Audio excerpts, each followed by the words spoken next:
मधुबन के बाबा, मधुबन के बाबा मुरली वाले, आपका क्या कहना,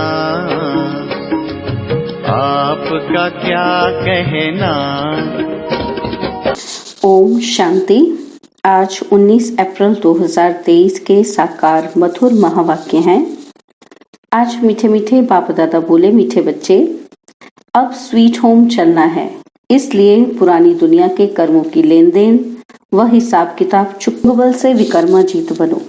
बाबा ने कहा, मीठे बच्चे अब स्वीट होम चलना है, इसलिए पुरानी दुनिया के कर्मों की लेन देन व हिसाब किताब चुकतू करो, योग बल से विकर्मा जीत बनो। बाबा ने आज प्रश्न पूछा कि तुम बच्चे लाइट हाउस बनकर बाप से योग क्यों लगाते हो? और उत्तर में बाबा कहते, क्योंकि तुम्हें सबको इस नर्क रूपी खारी चैनल से पार ले जाना है। तुम मुक्ति धाम और जीवन मुक्ति धाम में जाने के लिए योग में बैठ हर एक को सर्च लाइट देते हो। तुम रूहानी पंडे भी हो, तुम्हें सबको स्वीट होम का रास्ता बताना है, सबको ज्ञान और योग के पंख देने हैं। मुरली का गीत है प्रीतम आन मिलो। ओम शांति। बच्चों को समझाया गया है कि जब अंधेरी रात हो जाती है तब ही प्रीतमाओं का प्रीतम आते हैं, अर्थात सजनियों के साजन आते हैं। सजनी क्यों कहा जाता है? क्योंकि आत्मा जब शरीर के साथ है तो सजनी है।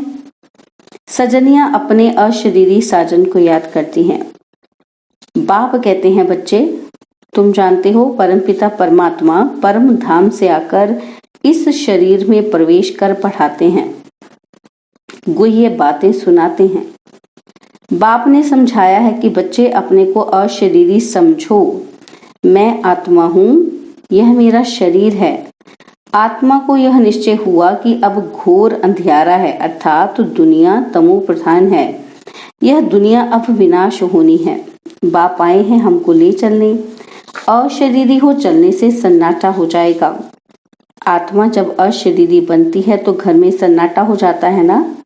तो रात को आत्मा है तो शरीर में, परंतु आत्मा थक करके अशरीरी बन जाती है, शरीर का भान ही नहीं रहता, तो इसको नींद कहा जाता है। तुम बच्चों को यहाँ बैठे अपने को अशरीरी समझना है तो शांति का सन्नाटा हो जाएगा। समझेंगे जैसे कि यहाँ अशरीरी बैठे हुए हैं। घर से एक आदमी चला जाता है तो कितना सन्नाटा हो जाता है। तो जब इतनी सब आत्माएं चली जाएंगी, सबके शरीर खत्म हो जाएंगे, तो कितना सन्नाटा हो जाएगा। करोड़ों मनुष्य मरेंगे। यह तो बेहद का घर है ना, सब आत्माएं वापस जाएंगी। तुम जानते हो बाप है ज्ञान का सागर। अगर सर्वव्यापी कहें तो हर एक ज्ञान सागर पतित पावन हो जाए, परंतु ऐसे तो है ही नहीं। बाप बैठ बच्चों से बात करते हैं कि जैसे मैं परमात्मा स्टार हूं, तुम भी ऐसे स्टार हो। सिर्फ मैं जन्म मरण में नहीं आता, तुमको जन्म मरण में आकर पाठ बजाना है 84 जन्मों का। जैसे तुम आत्मा हो, मैं भी आत्मा हूँ, परंतु महिमा सबकी अपनी अपनी है। प्रेसिडेंट, प्राइम मिनिस्टर सबका अलग अलग पाठ है, ऐसे मेरा पाठ भी अलग है। मैं नॉलेजफुल हूँ, अभी बच्चों को नॉलेज देता हूँ। तुम जानते हो कि हम जाते हैं बाबा के घर। बाबा आया हुआ है लेने। बाबा हमारा गाइड, लिबरेटर, दुख से छुड़ाने वाला है। तुम हो पांडव सेना। तुम जानते हो हम यात्रा पर हैं। हमारा पंडा स्वयं परमपिता परमात्मा है। तुम भी रास्ता बताते हो तो तुम ब्राह्मण रूहानी पंडे ठहरे, वे ब्राह्मण जिस्मानी पंडे हैं। सभी को कहना है चलेंगे यात्रा पर, तो मित्र संबंधी आदि सबको बोलो कि चलेंगे रूहानी यात्रा पर। जैसे कोई यात्रा पर जाते हैं तो अपने नजदीक बिरादरी वालों को कहते हैं ना, ऐसे तुमको भी बाप कहते हैं यात्रा पर चलेंगे। तो यह रूहानी यात्रा रूहानी पंडे ही सिखा सकते हैं। स्वीट होम का रास्ता वही जानते हैं। जिस्मानी पंडा रूहानी बन सकता है, लेकिन रूहानी पंडा फिर जिस्मानी पंडा बन न सके। बाप थोड़े तुमको कहेंगे कि जिस्मानी यात्रा पर जाओ। पंडे तब बन सकेंगे जब देख कर आए हूं। रास्ता पता होगा तभी तो दोनों को बताएंगे ना। तो ऐसा तो कोई है नहीं जो स्वीट होम देखकर आया हो और वहां ले जाए। स्वीट होम को वह जानते ही नहीं है। आत्मा के पंख टूटे हुए हैं। जब तक बाप ना आए तब तक पंख मिल ही ना सके। मलम पट्टी कोई कर ही ना सके। योग से ही पंख मिलेंगे। भागना सबको है। कोई योग बल से विक्रमाजीत बनते हैं, कोई फिर सजाएं खाकर हिसाब किताब चुकतू करते हैं। दुख का सारा हिसाब किताब चुकतू होता है। यह सब सजाएं खाकर हिसाब किताब चुकतू करते हैं। दुख का सारा हिसाब किताब चुकतू होता है। यह सब ड्रामा में नूंद है। अपने विकर्मों का साक्षात्कार गर्भ में होता है और फिर सजाएं भोग बाहर निकलते हैं। अभी तो बेशुमार मनुष्य मरते हैं। सबको अपना हिसाब किताब चुकतू करना है। पुरानी दुनिया के कर्मों की लेन देन का हिसाब किताब खलास कर अभी तुम नई दुनिया के लिए हिसाब किताब जमा करते हो। बाप कहते हैं तुम याद में रहो तो विकर्म विनाश होंगे और फिर स्वदर्शन चक्र फिराने से तुम्हारी बहुत मलकियत जमा होगी। योग से हेल्थ, ज्ञान से वेल्थ मिलती है। जितना बाप को याद करेंगे उतना निरोगी काया मिलेगी। दुनिया इन बातों को नहीं जानती। वह तो विष्णु को स्वदर्शन चक्रधारी समझते हैं। शंख, चक्र, गदा, पद्म आदि उनको देते हैं। अब उनको शंख थोड़ी बजाना है, ये तो तुम्हारे पास है। तुम शंख बजाते हो, कहते हो मन मना भव मध्यजी भव। कितना सहज है। तुम लाइट हाउस हो, सबको रास्ता बताते हो मुक्ति धाम का। फिर आएंगे जीवन मुक्ति धाम में। योग लगाते हो, नर्क खारी चैनल से रास्ता बताते हो मुक्ति धाम का और फिर आएंगे जीवन मुक्ति धाम में, है ना। तो बाबा कहते आप योग लगाते हो, नर्क खारी चैनल से पार ले जाने के लिए सर्च लाइट देते हो। मुक्ति धाम जाना है, फिर सर्च लाइट देते हो, यहाँ जीवन मुक्ति में आना है। यह बेहद का ड्रामा है जो जू मिसल चलता है। हम एक्टर्स हैं। हमारा इस ड्रामा में 84 जन्मों का पार्ट है। भगवान ने आकर सहज राजयोग सिखाया है, ये कोई नहीं जानते। भगवान को आना ही है कल्प के संगम युग पर। अभी तुम जानते हो कि कल्प पहले भी संगम युग पर मिले थे और मिलते ही रहेंगे। ढेर बच्चे मिलेंगे। कोई कोई बच्चे फिर कुसंग में आकर पढ़ाई को छोड़ देते हैं। चलते चलते कोई से दिल लग गई तो पढ़ाई का नशा टूट जाता है।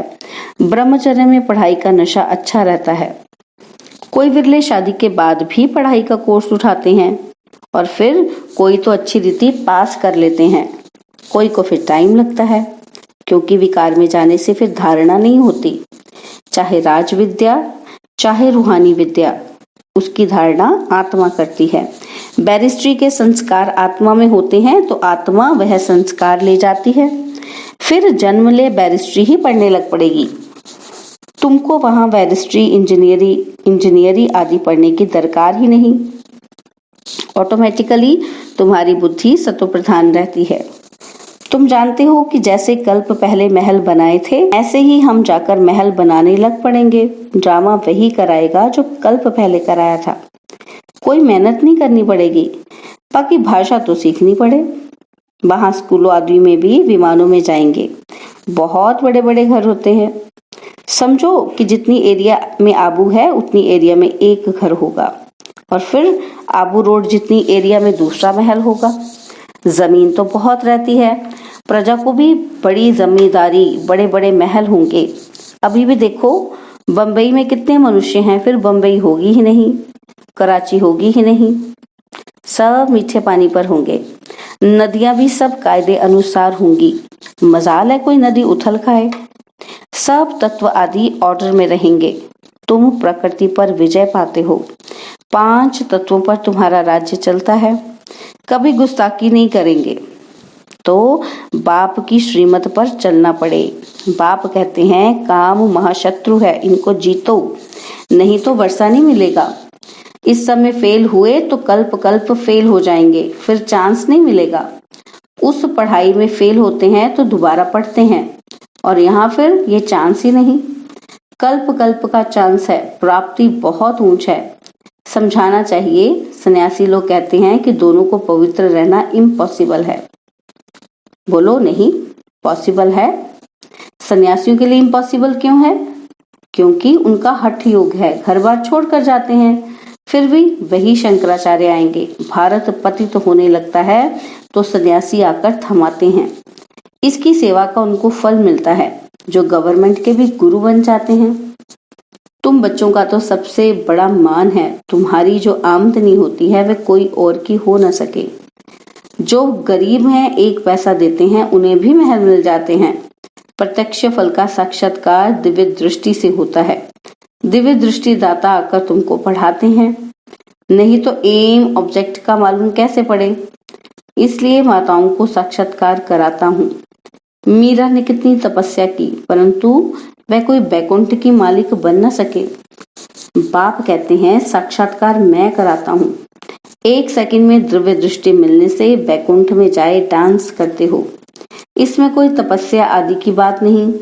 भक्ति मार्ग में तो बहुत नौधा भक्ति करने के बाद साक्षात्कार होता है। दिव्य दृष्टि की चाबी मेरे हाथ में है, कोई को मैं देता ही नहीं। भक्ति मार्ग में वहां बैठे साक्षात्कार कराता हूँ।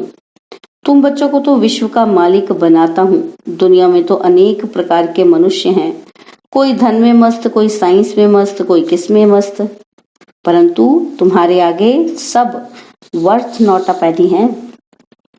सबका धन मिट्टी में मिल जाता है, खाक हो जाएगा। किसी की दबी रही धूल में और किसी की चोर ले गए। चोर भी बहुत लूटते हैं। हर एक अपने हम जिन्स को प्यार करते हैं, दूसरे को देखते ही गर्म हो जाते हैं। दिन प्रतिदिन तुम देखोगे कि कितनों को मारते रहेंगे। चाहते हैं कि हर एक अपनी बर्थ प्लेस में चले जाएं, तो अपने देश से निकालते रहते हैं। अब तुम बच्चे बाप को याद करने से वर्षा लेते हो। जानते हो कि हम अशरीरी आत्मा हैं। 84 जन्मों का पाठ पूरा किया। कितने करोड़ आत्माएं हैं, सभी की जीवन कहानी तो नहीं बताएंगे ना, मुख्य की ही बताएंगे। मुख्य हो तुम, तुम्हारा मंदिर बना हुआ है। जगदम्बा जगत पिता के बच्चे तो बहुत होंगे। बैकुंठ का भी यादगार है। इनका चैतन्य मंदिर वास्तव में सत्युग है। जड़ मंदिर में स्वर्ग के सब एक्टर्स नहीं आ सकेंगे। ये है मॉडल रूप में मंदिर। लक्ष्मी नारायण का मंदिर कितना छोटा है। सत्युग में तो चैतन्य मंदिर कितना बड़ा होगा। कितने बाग बगीचे होंगे। मुगल गार्डन तो उनके आगे कुछ भी नहीं है। वहां के फल आदि इतने अच्छे होंगे कि बात मत पूछो। रात दिन का फर्क होता है। जैसे झाड़ पुराना होता है तो फल देते देते खत्म हो जाता है। कहा जाता है अब झाड़ सड़ गया है। यहाँ की हर चीज खत्म होनी है और वहां के आम बड़े बड़े फर्स्ट क्लास होंगे। अब हम राजधानी स्थापन करते हैं श्रीमत पर, तो श्रीमत पर चलना पड़े ना, पवित्र भी बनना पड़े। मुश्किल तो कोई बात ही नहीं है। 1 जन्म पवित्र रहने से 21 जन्म स्वर्ग की राजाई करेंगे। फिर भी ऐसा कौन होगा जो पवित्र नहीं बनेगा, श्रीमत पर नहीं चलेगा। तुम जानते हो भारत सचखंड था। यहाँ सच्ची सच्ची बादशाही थी और अभी यह है झूठ खंड। हर बात में झूठ बोलते रहते हैं। कह देते हैं फलाना ज्योति ज्योत समाया अथवा निर्वाण धाम गया।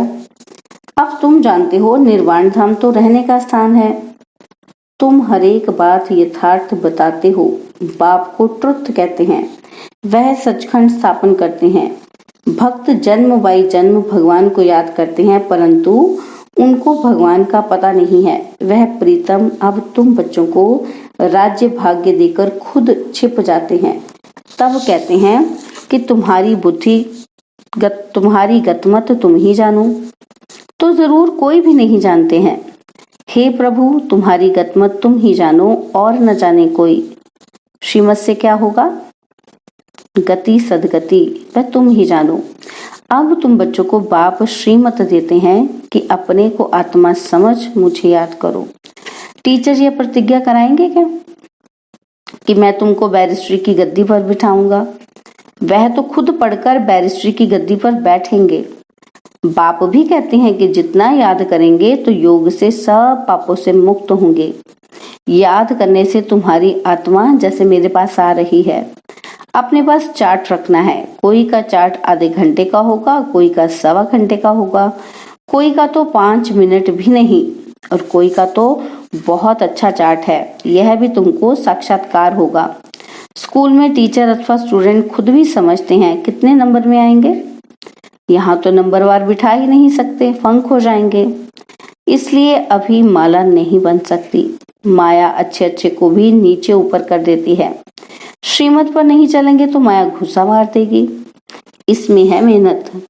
अब हम जाते हैं परम धाम। 84 जन्म पूरे हुए, बाबा आए हैं लेने के लिए। तो बाप को याद करना है, औरों को भी मंत्र देना है। मंत्र कोई जपना नहीं है। गुरु लोग तो किस्म किस्म के मंत्र देते हैं। बाप कहते हैं प्रीतम को याद करो। प्रीतम आया है प्रीतमाओं के पास। सारी दुनिया की आत्माएं प्रीतमाएं हैं जो उनको याद करती हैं। अच्छा, मीठे मीठे सिक्की लदे बच्चों प्रति माता पिता बाप दादा का याद, प्यार और गुड मॉर्निंग। रूहानी बाप की रूहानी बच्चों को नमस्ते। हम रूहानी बच्चों की रूहानी बाप दादा जी को दिलवा जान सिकवा प्रेम से नमस्ते। ओम शांति। प्यारे बाबा, मीठे बाबा, मेरे बाबा, शुक्रिया बाबा, शुक्रिया बाबा, शुक्रिया बाबा। धारणा के लिए मुख्य सार है। पहला पॉइंट है, कुसंग में आकर कभी भी पढ़ाई नहीं छोड़नी है, किसी भी देहधारी से दिल नहीं लगानी है। और सेकंड पॉइंट है, पापों से मुक्त होने की विधि याद है, इसलिए याद का चार्ट जरूर रखना है। याद में रहने की अपने आप से प्रतिज्ञा करनी है। आज बाबा ने वरदान दिया, मेरे को तेरे में परिवर्तन कर, सदा हल्के रहने वाले डबल लाइट फरिश्ता भव। मेरे को तेरे में परिवर्तन कर, सदा हल्का रहने वाले डबल लाइट फरिश्ता भव। चलते फिरते सदा यही स्मृति में रहें कि हम हैं ही फरिश्ते। फरिश्तों का स्वरूप क्या, बोल क्या, कर्म क्या, वह सदा स्मृति में रहे। क्योंकि जब बाप के बन गए, सब कुछ मेरा सो तेरा कर दिया, तो हल्के बन गए। इस लक्ष्य को सदा संपन्न करने के लिए एक ही शब्द याद रहे, सब बाप का है, मेरा कुछ नहीं। जहां मेरा आए वहां तेरा कह दो, फिर कोई बोझ फील ही नहीं होगा, सदा उड़ती कला में उड़ते रहेंगे। स्लोगन है, बाप के ऊपर बलिहार जाने का हार पहन लो तो माया से हार नहीं होगी। बाप के ऊपर बलिहार जाने का हार पहन लो तो माया से हार नहीं होगी। ओम शांति। और अब यह एक बहुत अच्छी वीडियो भी जरूर देखें।